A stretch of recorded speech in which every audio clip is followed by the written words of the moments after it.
विविध भारती पुणे ठळक बातम्या. ब्रिटनहून भारतात परतलेल्या प्रवाशांपैकी 6 प्रवाशांमध्ये नव्या प्रकारचा कोरोना विषाणू आढळून आला आहे. आरोग्य मंत्रालयाने दिलेल्या माहितीनुसार यातल्या 3 प्रवाशांच्या घशातील नमुन्यांची चाचणी बेंगळुरूमध्ये, 2 प्रवाशांची हैदराबाद इथं तर एकाची चाचणी पुण्यात NIV करण्यात आली.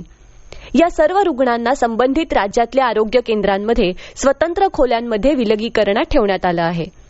त्यांच्या संपर्कात आलेले प्रवासी आणि त्यांच्या कुटुंबियांचा शोध घेतला जात आहे.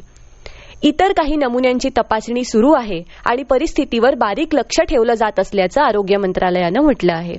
दरम्यान हे 6 प्रवासी महाराष्ट्राबाहेरचे आहेत आणि राज्यातल्या एकाही प्रवाशाचा यात समावेश नाही, असं साथरोग सर्वेक्षण अधिकारी डॉक्टर प्रदीप आवटे यांनी स्पष्ट केलं आहे.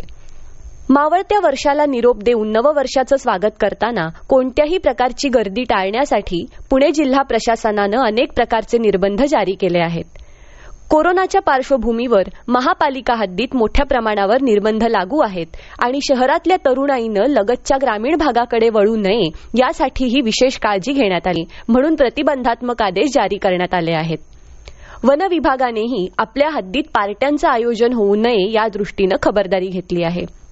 महाबळेश्वर आणि अष्टविनायक दर्शन बस सेवेला प्रवाशांचा भरघोस प्रतिसाद मिळाल्यानंतर आता लोणावळा, रायगड, कोकण आणि गाणगापूर दर्शन सेवा सुरू करण्याचा निर्णय महाराष्ट्र राज्य मार्ग परिवहन महामंडळानं घेतला आहे. या बस पुण्यातल्या स्वारगेट आणि शिवाजीनगर स्थानकांवरून आणि बारामती इथून सुटणार आहेत. या होत्या आतापर्यंतच्या ठळक बातम्या.